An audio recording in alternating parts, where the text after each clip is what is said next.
NACDL is the association of the nation's criminal defense bar.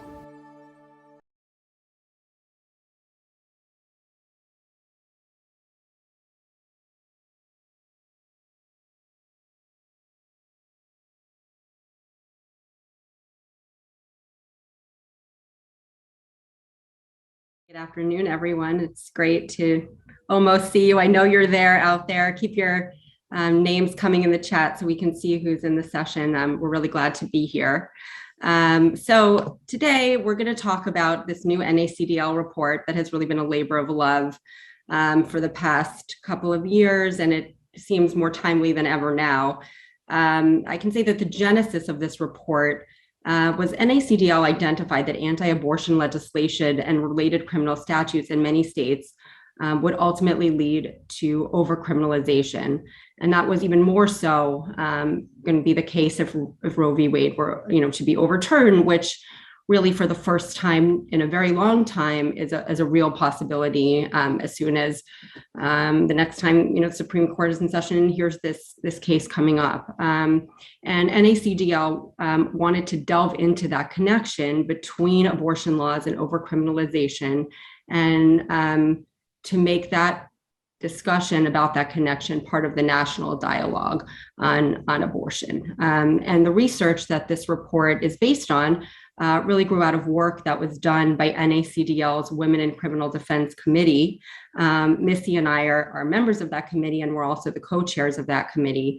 And this report involved research along those lines into state laws in states all over the country, and it involved the women of the Women in Criminal Defense Committee working together with practitioners and colleagues and allies really all over the country. One of those allies was Lynn Paltrow of National Advocates for Pregnant Women, who really helped guide us through this report and was also a contributing author. And the initial goal when we reached out in all these different states and started doing these state analyses was to examine state abortion laws and criminal codes in order to create state legislative summaries, which have now become the appendices to the report, which you can find them all online. There are 9 of them. And those summaries also form the basis for the report itself, which was authored by a subcommittee of the Women in Criminal Defense Committee, which was Nina Ginsburg, who I'm sure would love to have been here today, but she's starting a trial on Monday. We wish her tons of luck. And Missy, Owen, and myself, and Zach Dubler, who works with Nina Ginsburg. And so we encourage all of you, just before I kind of lose the chance to make a plug here, if any of you are interested in being part of a really supportive community of women defenders and doing substantive work like this report, you should join the Women in Criminal Defense Committee. You should join us. There's lots more work to do. But back to the report. So as you'll see from this report, we're really weighing in on abortion and the abortion debate in a very different way. This report is not about the right to have an abortion. We don't take a position on that here. It's really about the fact that the abortion issue is also a criminal justice issue. And the bottom line is that the abortion legislation that this report warns of is coming to your state or a state near you, or maybe is already in your state in some capacity. And if it hasn't happened yet in your state, you really need to keep your eyes and ears open for this legislation because it is coming. And we're counting on you guys to fight this legislation, but also to inform people, and not just those in the criminal justice space, but to inform everyone that you come in contact with, you think might be interested of what this legislation is all about. And so to do what we're kind of asking of you, today we're going to provide a general overview of the report. We're going to talk about the types of legislation, meaning the types of statutes at issue. We're going to discuss the key findings of the report. And also, we think some of these findings would really surprise people who are anti-abortion, because this is not what they envision, like pregnant women going to jail or doctors facing the death penalty. And we're going to talk about legal challenges that can be raised to fight these statutes. And then we're going to ask you to actually go back and read the full report and to distribute the report, because we only have a little bit of time today and we've already cut into it kind of significantly. And, this is just an overview. And also, we know you all know a lot of people. So, get it out to your network. So with that, I'm going to turn it over to Missy to introduce the report. Thanks, Lindsay. So to start out, by way of introduction to the report is focused on the impact of a decision overturning Roe versus Wade and what that will do in terms of criminal prosecutions and implications for overcriminalization. And that's the heart of this report. As Lindsay said, this isn't a political report. This isn't taking a position on abortion. What we are saying is the law that we anticipate will change with this current makeup of the Supreme Court is going to have severe consequences for us as criminal defense lawyers and the people that we represent. Dobbs versus Jackson's Women's Health is teeing up just that. That's supposed to be heard by the Supreme Court. I think November 4th is the day they're going to be hearing it.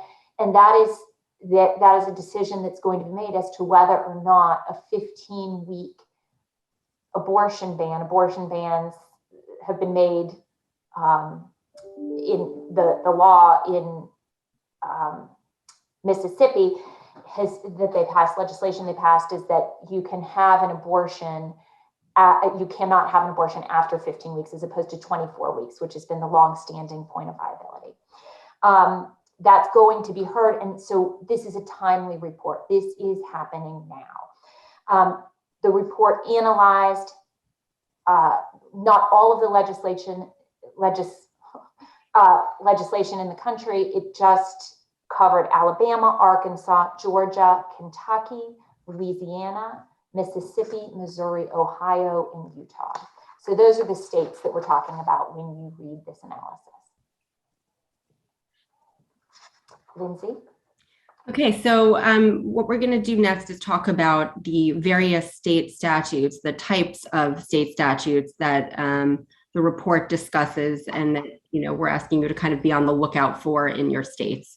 And those just generally are triggering legislation, fetal heartbeat bills and gestational age bans, personhood laws, selective selection bills, counseling and consent laws, and laws that target regulation of abortion providers. And now we're going to go into the specifics of what each of those mean. We're going to start with triggering legislation. And triggering legislation are statutes that are not enforceable unless Roe v. Wade is overturned.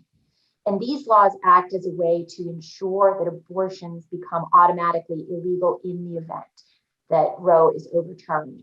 A good example of triggering law is in Arkansas, a law that's called the Human Life Protection Act.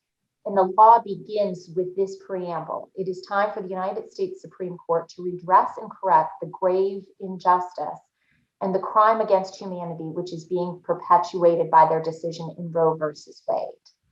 And then it goes on to say that the second that Roe versus Wade is overturned, there will be a near complete ban on abortion with very limited exception. And the exception is if it's for the medical necessity of the health of the mother is basically the only exception. The next type of statute we're going to discuss is fetal heartbeat bills and gestational age bans. Just simply, these are laws prohibiting abortions once a fetal heartbeat is detected or after a specific gestational age. So six weeks of pregnancy, 8 weeks, 10 weeks, something like that. And these are extremely common legislative tactics used to restrict abortion, these heartbeat and gestational age bans. And as with the triggering laws, some of these statutes have exceptions to the abortion bans they propose, such as when an abortion is necessary to save the mother's life, but not all. There's also what's called gestational age bans. Within the past 2 years, 9 states have enacted some type of gestational age ban, laws that strictly prohibit abortion after a specific point in pregnancy. 5 states have passed laws prohibiting abortions once a fetal heartbeat is detected, which can be as early as 6 weeks into pregnancy, before most women are even aware that they're pregnant. The next type of law we're going to address is personhood laws. These are laws that seek to classify fertilized eggs, zygotes, embryos, and fetuses as persons, and to grant them full legal protection under the law, which includes, in many cases, the right to life from the moment of conception. These laws increase an already dangerous trend of criminalizing pregnancy that not only affect abortion laws within the state, but apply across the state's criminal code. So, for example, in our report, we talk about 3 states in particular that have redefined personhood: Kentucky, Georgia, and Arkansas. In Kentucky, abortion legislation defines human being as any member of the species Homo sapiens from fertilization to death. And even though this is defined in the abortion law, as an abortion law, I should say, it applies to all state laws per the statute's text. In Georgia, the heartbeat bill in that state states that natural person includes an unborn child. But again, even though it's an abortion law, a heartbeat bill, it applies to the whole criminal code. And in Arkansas, the criminal code, so they don't even go ahead and define this as an abortion statute. They just say, hey, this is part of the criminal code now. That defines person in part as an unborn child at any stage of development, which is from conception to birth. So the whole gamut. There's also legislation that specifically deals with the targeted regulation of abortion providers. These laws are statutes that limit where surgical abortions can be provided, and they regulate facility requirements such as room size, hospital transfer agreements, and the distance to the hospital. There's statutes that regulate the clinician's hospital admitting privileges and certification requirements. If this is ringing a bell for any of you, it may be through the Supreme Court's decision back in 2020 in, I think it was June, Medical versus Russo, and that was a case out of Louisiana. And the Louisiana case, it was a 5-4 decision striking down that ultimately the court struck down a law that required doctors performing an abortion to have admitting privileges at a nearby hospital. It's important to note, that as much as we'd like to feel like June, not the month, the case, gives us some comfort as to these laws, it really doesn't, because the makeup of the court in 2020, when this case came down, it was a 5-4 decision with Breyer writing the opinion, with Sotomayor, Kagan, and Ginsburg concurring, and joining in the opinion, and Roberts wrote a concurring opinion. We have a very different makeup that we will be facing this fall. So I just want to draw your attention now to a chart that's both in the materials that you were provided. It's part of our PowerPoint. It's a Guttmacher Institute chart that's also included in the report itself, that really goes into the specifics of which states regulate abortion providers and how they regulate them. So it includes these regulations as to whether it's just surgical abortion or medical abortion, and the various facility requirements, the clinician requirements, and the states that are covered in this chart are really the usual suspects, unfortunately, when it comes to the key states that we talk about in our report and that we see imposing the most stringent regulations. So, for example, the most restrictive states are Arizona, Arkansas, Alabama, Louisiana, Mississippi, Nebraska. You can see them all in the report here, exactly how they regulate. And, it's not, as I mentioned, just these surgical abortions that are regulated. Many of these states, and I think all of the states I just mentioned, also regulate medication abortion providers.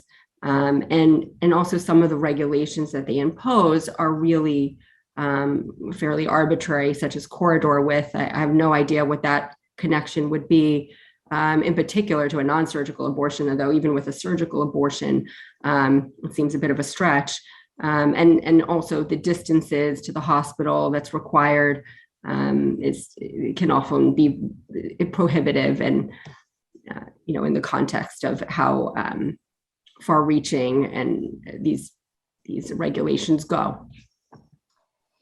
The next type of legislation that we looked at is what's called selective selection bills, and these are statutes that ban physicians from performing an abortion if they have knowledge that the patient is seeking the procedure in whole or in part, because of the gender, race, or disability of the fetus. This is aimed at criminalizing the underlying motivations of women who are seeking abortions, and these laws require abortion providers to question why women are attempting to obtain their services, and thus guard against abortions being performed due to the fetus's race, sex, gender. But several states have also enacted legislation that bans abortions in cases of genetic abnormality. And even in the case of North Dakota, they have banned this even if a fetus, the genetic abnormality could mean a fetus could not survive outside the womb, that you are not able to seek an abortion. So counseling and consent laws are the next category of laws that are addressed in the report. These are laws with accompanying criminal penalties requiring informed consent, also mandated state-directed counseling, mandatory waiting periods, and in the case of minors, they also require parental consent. These are not the typical standard informed consent laws that are fairly common. These laws are unique in that they really function to discourage women from seeking abortions altogether. In our report, we feature laws in Alabama, Ohio, and Louisiana, but it's important to note that 33 states actually require counseling. 26 have waiting periods, which are generally 24 hours between counseling and the actual abortion procedure. We anticipate so many criminal statutes that can be implicated by these changes in legislation, but ones that we're targeting, we want you guys to be looking out for, are the impact, think through, as we're redefining a person, how that changes the nature of homicide, feticide, child abuse, child endangerment, domestic violence, and drug offenses. So next, we're going to talk about the types of expanded liability. So one way that liability has expanded is as states have limited legal abortions and expanded definitions of personhood, they've also expanded not only criminal conduct, but also what conduct can be punished as a capital offense, meaning death-eligible offenses. For instance, in Georgia, aborting an unborn child can now be charged as murder, a death-eligible offense. And the second type of expanded liability that we want to draw your attention to is statutes that expand accomplice liability to those who solicit, request, command, encourage, or internally aid another person to terminate a pregnancy. This is really critical in terms of our findings in the report and what we're trying to establish here. Because for accomplice liability, the expansion is both that the net is cast wider and also that the punishment is much harsher. So we've covered the various types of legislation and how you may be recognizing it in your states or legislation that is yet to come. But the second part of the report is our findings, and actually it's really the first part of the report, the way the report's written. But what findings did we arrive at after reviewing the legislation in these states? And finding number one is, if Roe is overturned, it could establish a legal path for states pre-1973 abortion bans, as well as current unenforced post-1973 bans, to take effect, vastly expanding the potential for criminal prosecutions to be brought against those participating in, aiding, or performing abortions in those states. And particularly, you want to think about not just the doctor, not just the person receiving the abortion, the people who work at the abortion clinic, the girlfriend who drives her friend to the clinic to receive an abortion, the parent who takes care of the child afterwards, or the person after the abortion is received. And another finding of the report is that state laws redefining personhood to include an unborn child within the definition of a person or human being have dramatically altered the scope of criminal liability, as we alluded to before, expanding the reach of criminal liability for serious offenses such as homicide, assault, and battery, as well as many other crimes. And in certain states, they also threaten to expand the scope of criminal liability for the performance of an abortion. Another finding that we have is, who will this affect? And the answer is, it will disproportionately affect women. Although the majority of abortion statutes explicitly exempt women who receive abortions from criminal liability, when read in conjunction with other existing criminal statutes, accomplice liability, co-conspirator relationships, these existing statutes will likely render women criminally liable for serious crimes such as murder, manslaughter, child endangerment, if their fetuses are aborted, stillborn, or otherwise injured during their pregnancy. Right, and in terms of accessorial and accomplice liability, conspiracy attempt and accomplice liability statutes would subject a wide range of individuals, and these are existing statutes, but a wide range of individuals beyond women seeking abortions and the doctors performing them to criminal penalties, often as a principle, so as harshly as if they had not been the one just attempting or assisting, and even for crimes such as murder and manslaughter. One of the findings is clearly that these abortion statutes violate fundamental rights. The overwhelming majority of proposed anti-abortion statutes run afoul of existing constitutional protections and prohibitions and implicate our fundamental rights. Another finding is as to the disparate impact of this legislation. Anti-abortion legislation disproportionately impacts economically disadvantaged women and women of color, highlighting the manner in which the passage of such laws will contribute to mass incarceration and systemic racism within the criminal legal system. We've also found that abortion providers and statutes that are going to be restricting abortion providers will effectively prevent access to most, if not all, abortions, and will lead to deaths in greater numbers of criminal prosecutions for illegal abortions.